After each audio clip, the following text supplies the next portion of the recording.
नमस्कार दोस्तों, आज प्रस्तुत है कहानी सिंदूर की डिबिया। तो कहानी पेश है। किसी गांव में एक गरीब विधवा औरत रहती थी, जिसकी गोद में 5 साल का बालक था। दूसरों के घर कूटना पीसना कर, कभी झाड़ू बर्तन कर, किसी तरह उसने अपने इकलौते बेटे को पाल पोस कर बड़ा किया। अपना पेट काट काट कर अपने इकलौते बेटे को पढ़ाया। जब बेटा जवान हो गया, कमाने खाने लगा, तो उसने अपनी मेहनत से घर की दशा बदल दी। अब वो एक बड़ा व्यापारी बन गया। बेटे के विवाह के लिए अनेक रिश्ते आने लगे। माँ ने बेटे की शादी कर दी और घर की चाबी अपनी बहू को सौंपते हुए बोली, बहू, अब मैं राम का भजन में रमना चाहती हूँ। वह विधवा औरत सरल स्वभाव की महिला थी।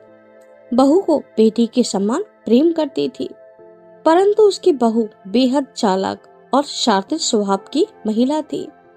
एक दिन उसके बेटे ने अपनी पत्नी से कहा, मेरी माता ने सारे संसार के सुखों का त्याग कर मुझे पाला पोसा है। अब हमारी जिम्मेदारी है कि हम उन्हें सुख और शांति देकर अपने कर्तव्य का पालन करें। उसकी पत्नी ने बड़ी चालाकी से अपनी पति की हाँ में हाँ मिलाते हुए कहा, हाँ स्वामी, क्यों नहीं। सासू माँ को चाहिए ही क्या, 2 जून सिर्फ 2 रोटी और तन ढकने के लिए 2 धोती। उनका खर्च ही क्या है। आराम से राम का भजन करें। क्या हम लोग इतना भी नहीं कर सकते। सास ससुर की सेवा करना हर स्त्री का धर्म है।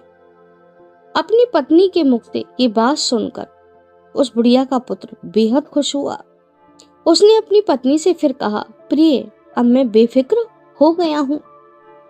अब मैं चिंता रहित होकर परदेश जाकर व्यापार कर सकता हूँ। दोनों पति पत्नी की आपसी सुलह से काम होने लगा।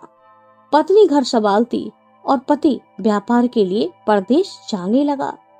एक दिन जब बुढ़िया स्नान पूजा पाठ करके निवृत्त हुई और भोजन के लिए रसोई घर में आई, तो उसकी बहू ने बड़ी सी थाली में एक रोटी और आधी कलछी दाल परोस दी। बहू ने सोचा, बुढ़िया दोबारा रोटी ना मांगे, तो वह रसोई घर से एक सिंदूर की डिब्बी उठाकर ले आई और सासू माँ को दिखाकर बोली, माँ जी, क्या यह लोगी। यह देखकर वह बुढ़िया सन्न रह गई। उसकी आंखें छलछला आईं। उसने शर्म से अपना सिर नीचा करते हुए कहा, नहीं बेटी, ये तो तुम्हारे भाग्य में है, मेरे भाग्य में नहीं। और बुढ़िया भूखी उठ गई। उस दुष्ट बहू का ये प्रतिदिन का क्रम हो गया था। जब भी सास भोजन के लिए आती, तो सास को थाली में 1 रोटी देती और आधी कलछी दाल देती। जब सास 1 रोटी खा लेती, तो फिर बहू सिंदूर की डिबिया उसे दिखाकर कहती, ये लोगी माँ जी। बुढ़िया प्रतिदिन की तरह शर्म से अपना सिर झुकाकर कहती, बेटी, ये तुम्हारे भाग्य में है, मेरे भाग्य में नहीं। इस अपमान के कारण बुढ़िया दिनों दिन कमजोर होने लगी। अपने पति को याद कर कोठरी में सुबकती रहती, आंसू बहाती रहती। कई दिनों के बाद उसका पुत्र जब परदेश से लौटकर आया, तो अपनी माँ को देखकर आश्चर्यचकित हो गया। बोला, माँ, तुम दिनों दिन इतनी दुबली क्यों होती जा रही हो। अब तुम्हें क्या दुख है। बेटे के बार बार पूछने पर बुढ़िया बोली, बेटा, तू आंखों से दूर रहता है, इसीलिए तेरी चिंता लगी रहती है।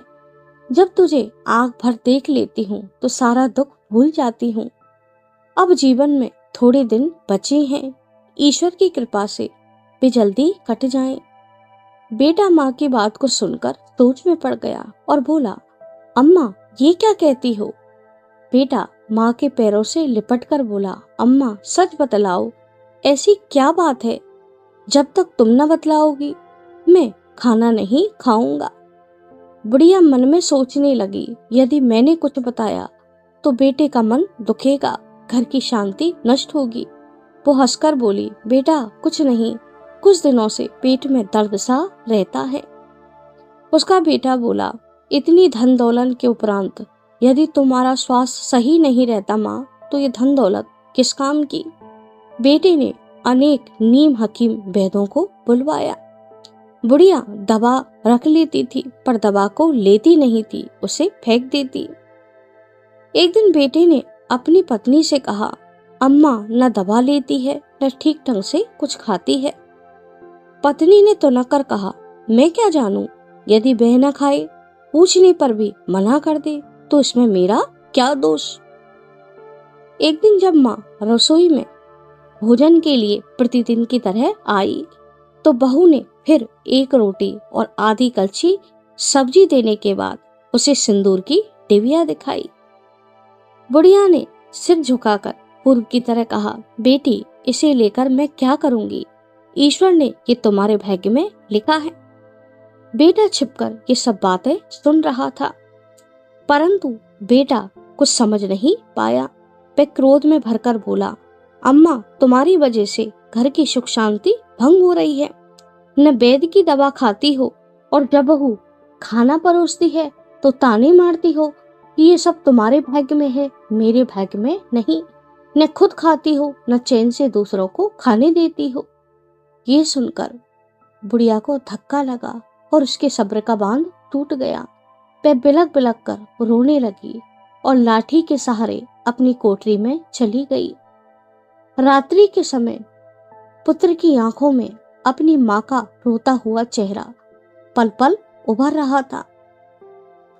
जब उसकी पत्नी सो गई तो सोने के बाद वह चुपके से अपनी माँ की कोठरी में गया और बोला, अम्मा मुझे क्षमा कर दो, तुम ऐसा क्यों कर रही हो।